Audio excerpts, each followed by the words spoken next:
Assalamualaikum warahmatullahi wabarakatuh. Perkenalkan, saya Zulfikar Hakim dari kelas 10-8. Di sini saya akan membawakan wayang yang berjudul Kerajaan Singasari. Di sini adalah ada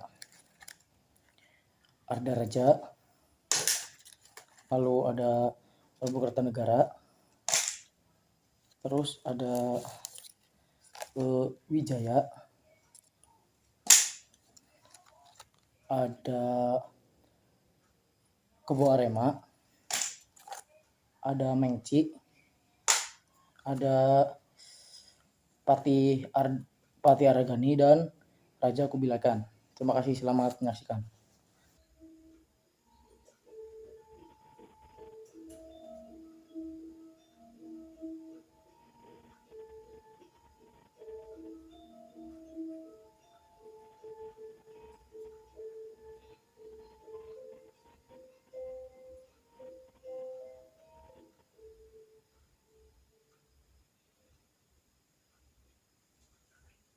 Awal cerita di Kerajaan Singasari adalah kerajaan yang subur dan makmur, wilayah-wilayah yang luas, sehingga banyak raja kemana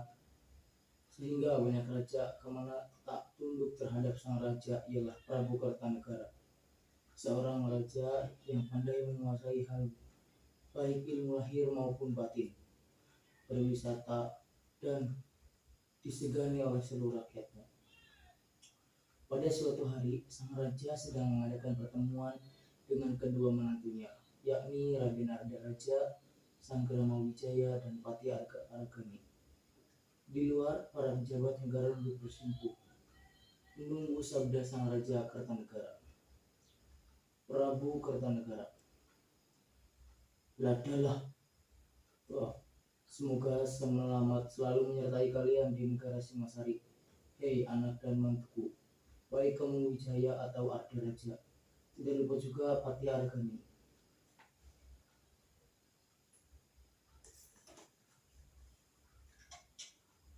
Mengaturkan sembah kepada padukamu Kanjeng Romo. Saya juga mengaturkan kepada Anda wahai Rajaku Prabu Kertanegara.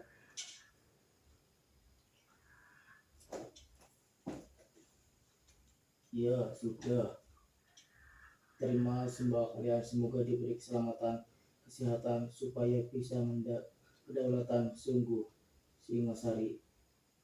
Sungguh namamu semua terangkat sebagai rasa terima kasih kepada para leluhur yang agung.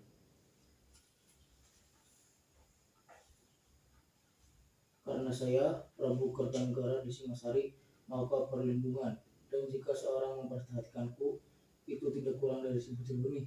Maka dari itu lihatlah negara yang luas, subur dasarnya. Begitulah keadaanmu, Kutogoro sampai Karangpatisan, naik sampai pucuk gunung, semua penuh kemuliaan.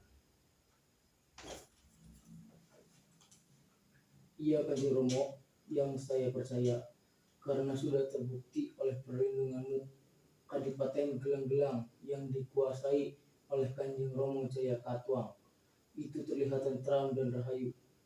Itu semua karena atas perlindungan Kanjeng Romo Kertanegara.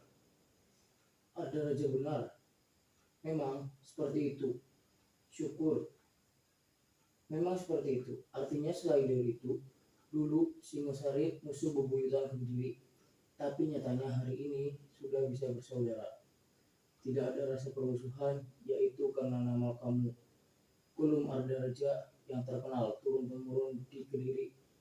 Ambil matu Anggarwo, putra putri saya yaitu Narendra Duhita, yang yaitu supaya Singasari, apalagi Kediri, bisa membangun sampai berjaya akhir zaman.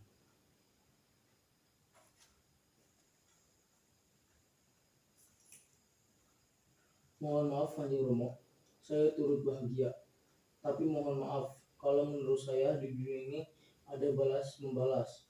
Saya mau nanya, kalau bumi itu bisa tentram, maka dari itu semua makhluk di dunia ini bahagia.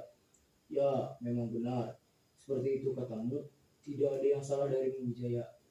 Dan mohon maaf segala dalam lautan, apa sebabnya Anda sebagai raja selalu menindas negara lain? supaya tunduk kepada Singosari. Maka setiap Anda menundukkan negara lain pasti selalu disertai peperangan yang korbannya tidak sedikit.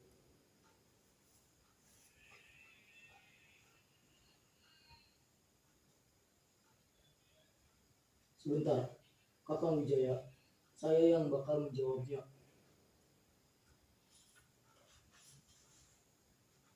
Jangan khawatir, Singosari membedah negara lain itu karena bakal menang.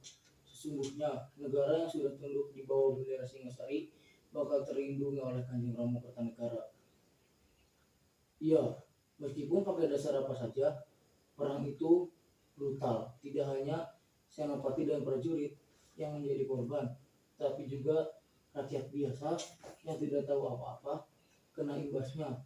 Perang yang brutal, kalau dilihat-lihat itu memang seperti itu. Tapi ingat Kang, kalau negara-negara kecil itu tidak dilindungi, maka akan dijarah oleh negara-negara yang berkuasa setengahnya dunia, yaitu negara Mongolia yang ratunya terkenal brutal, kejam tanpa rasa kemanusiaan.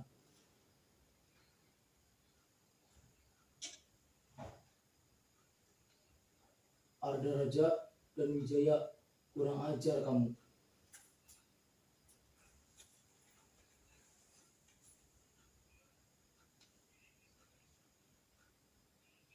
Kamu jangan kepanjangan atur kamu Wijaya. Iya Prabu. Kamu memutuskan apa saja itu pakai yang hitung yang benar, nalar yang bagus. Kamu menetapkan kepada apa saja sudah dipikir dengan benar.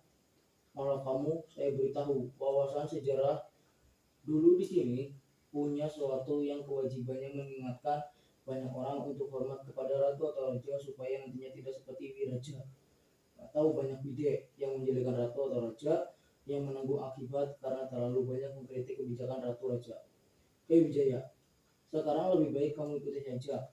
Kalau kamu masih mau jadi putra mantu Singosari dan sampai kalau kamu banyak bicara, aku tidak akan segan-segan menurunkan pangkatmu supaya jadi orang miskin dan sengsara lagi.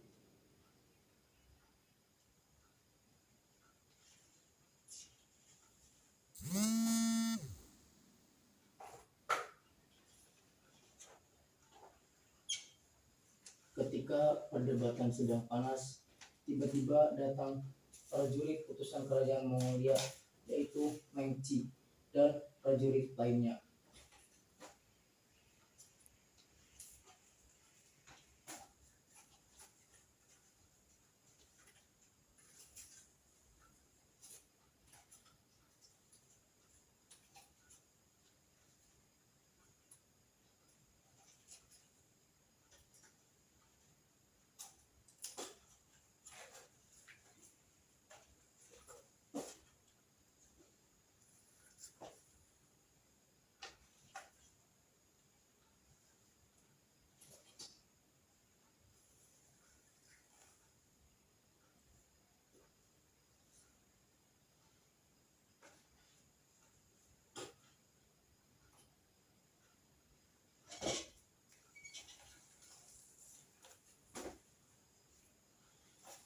Siapa kamu? Kok kamu kayak bukan orang Jawa? Iya, lu orang diam loh. Kamu kalau bicara dengan sesama bahasamu, boleh bahasamu. Tetapi di sini harus bahasa negara ini. Perkenalkan, nama saya Mengci, utusan Kaisar Kubilai Khan dari Mongolia. Apa tujuanmu datang ke sini, Mengci? Saya beritahu, Mongolia adalah kerajaan yang besar, kuat, dan brutal. Saya diperintahkan oleh Kaisar Kubilai Khan karena ulah prajurit Tartar. Negara sudah takluk Mongol diantaranya. Oleh Mongol diantaranya adalah negara India, Tiongkok, Jepang, Korea, dan Thailand. Thailand versi Eropa adalah Bani Abbasiyah dan di Iran juga sudah takluk oleh Mongolia. Semua pada lemah. Terus ini ada surat dari Kaisar untuk Anda. Dibacalah surat tersebut oleh Prabu Kertanegara.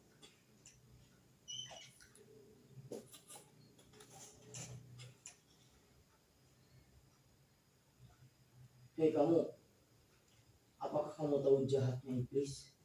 Maaf, saya tidak tahu. Kaisarmu itu memerintahkan Singasari untuk tunduk pada Mongolia. Kurang ajar kaisarmu. Apakah dia tidak tahu bahwa kerajaan Singasari adalah kerajaan besar yang menguasai tanah Jawa? Kalau kamu ingin tahu, sini maju dudukmu, buka matamu, dengarkan ini, lalu bilang ke kaisarmu, negara Singasari bakal tunduk kepada Mongolia kalau Kartanegara sudah meninggal. Kepalanya busuk, dikerubungi lalat.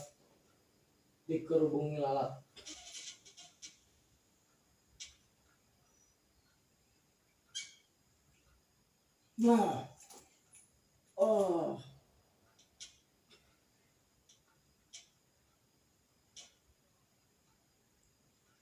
Prabu Kartanegara memotong kuping Meci sebagai hadiah karena telah berani datang ke Singasari dengan membawa perintah dari kaisarnya.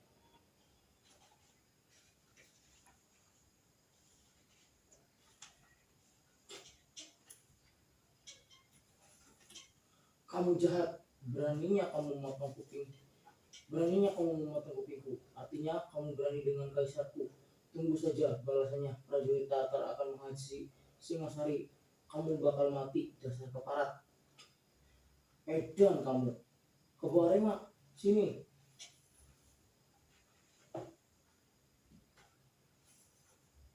Lalu kebawa Rema pun tiba.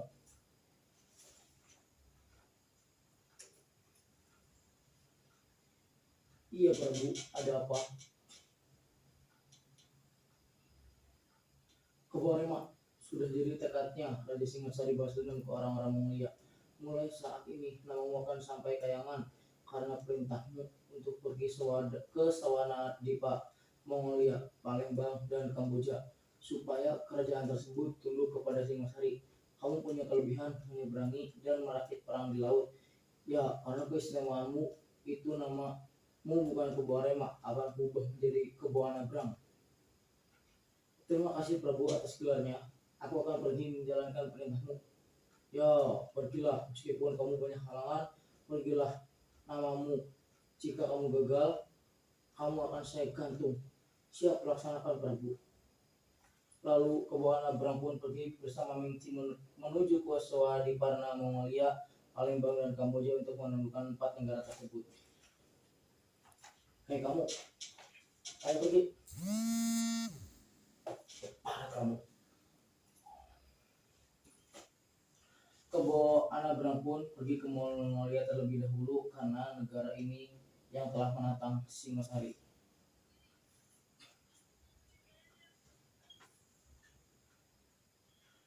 Hei Kaisar Kubilai Khan, aku menantangmu untuk duel denganku. Jika aku kalah, maka gantunglah aku di depan. Namun jika aku menang, tunduklah kepada Singasari. Lalu tiba-tiba Mengci menyerang dari belakang, namun serangan tersebut dapat dihindari oleh Kebawa Nagrang.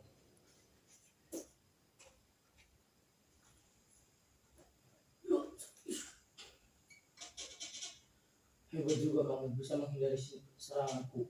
Namun di tengah-tengah Mengci yang sedang mengolah, tiba-tiba Kebawa Nagrang pun menusuk tepat di dada Mengci dan meninggallah Mengci.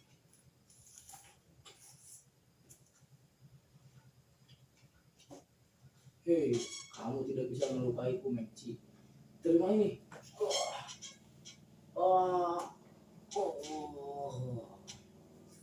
Hei, dasar kepala kamu, beraninya.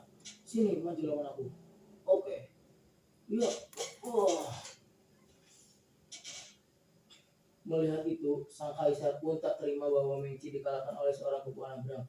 Lalu kaisar memerintahkan prajurit Tartar untuk melawan Kebawa Nagrang. Namun semuanya dapat dikalahkan dengan mudah oleh Kebawa Nagrang. Tersisalah sang kaisar seorang. Melihat bahwa kerajaan Mongolia sudah kalah, akhirnya sang raja kaisar pun takluk menyatakan kalahnya kerajaan Mongol oleh Singasari.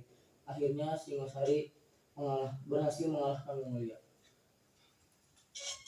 Hei Kebawa Nagrang, sepertinya aku kalah. Aku akan tunduk kepada Singasari. Kalau sudah kalah, baru tahu rasa kamu. Sudah, ayo kataku.